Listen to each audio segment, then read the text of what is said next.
So hello everyone, जैसा कि आपको याद होगा कि हमने अपने एक लेक्चर के अंदर एम्पिरिकल फार्मूला और मॉलिक्यूलर फार्मूला पढ़ा था। आज हम उसके रिलेटेड एक न्यूमेरिकल देखेंगे। ठीक है, तो हमारे पास एक मॉलिक्यूलर फार्मूला का एक वो लिखा हुआ था हमारे पास फार्मूला, तो उसी फार्मूला को देखते हैं। हम न्यूमेरिकल भी है वो हम देखते हैं। क्वेश्चन कहता है कैलकुलेट ए मॉलिक्यूलर फार्मूला। मॉलिक्यूलर फार्मूला को रिलेट करना है कंपाउंड का जिसका एम्पिरिकल फार्मूला हमारे पास BH3 है।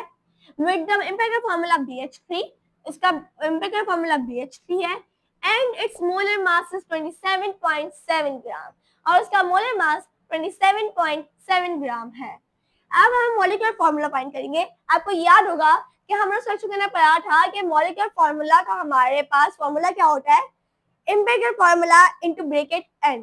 ठीक है, वही हमने यहाँ लिख लिया। एम्पिरिकल फार्मूला हमारे पास दिया हुआ है BH3, वो भी लिख लिया हम लोगों ने।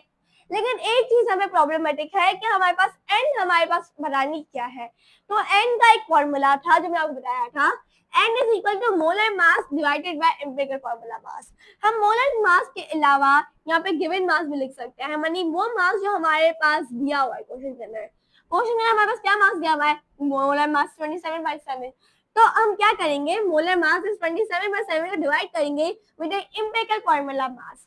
अब एम्पिरिकल फार्मूला मास हम कैसे फाइंड करेंगे, उसका एक बहुत ही आसान सा तरीका है। जैसे हमने मास फाइंड किया था ना, वैसे ही फाइंड करते हैं। जैसे हमने molecular mass formula mass find करते हैं, वैसे ही फाइंड करते हैं हम लोग इसका मास। अब ये हमारे पास BH3 है, तो बोरोन का हमारे पास मास क्या हो रहा है 10.8। 11 आप कंसीडर करते हैं, लेकिन 10 आप पॉइंट में लिखे तो ज्यादा बेटर है। हाइड्रोजन का क्या होता है 1, लेकिन हमारे पास हाइड्रोजन की 3 एटम है, तो हम 1 को मल्टीप्लाई करेंगे 3 से। तो 10.8 plus 1 multiply by 3, so 10.8 plus 3 हम करेंगे, तो 10.8 प्लस 3 कितना हो गया 13.8। ठीक है, अब वही हम देखते हैं n हम फाइंड कर रहे थे। n का है molar mass divided by empirical formula mass. Molar mass क्या है 27/, जिसको हम गिवन मास भी कहते हैं, और एम्पिरिकल फार्मूला मास 13.8। ठीक है, अब हमारे पास n इनको डिवाइड करेंगे तो आपका आंसर आएगा 2। n क्या आ गया हमारे पास 2 आ गया। अब हम देखते हैं molecular formula. Molecular formula is equal to empirical formula into n। वही हम कैरी ऑन कर रहे हैं। ठीक है, क्योंकि अब हमने n फाइंड कर दिया था, हमारे पास n नहीं था, तो एम्पिरिकल फार्मूला BH3 ही और इनटू ब्रैकेट n हमारे पास क्या था 2। ठीक है, BH3 इनटू 2। अब हम यहाँ पे देखें एक चीज कि B के नीचे कुछ नहीं है, मतलब वर्ड है।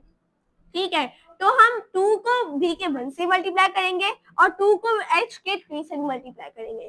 तो जो हमने 2 को B के 1 से मल्टीप्लाई किया, बोरोन के 1 से मल्टीप्लाई किया, तो कितना आ गया B2। और हमने जब H के 3 से मल्टीप्लाई किया 2 को, तो हमारे पास क्या हो गया हाइड्रोजन का 6। 3 into 2 6। तो हमारे पास मॉलिक्यूलर फार्मूला क्या आया B2H6। सो ये था एक न्यूमेरिकल जो हमने डिस्कस किया। उम्मीद करती हूँ आपको पसंद आया होगा। शुक्रिया।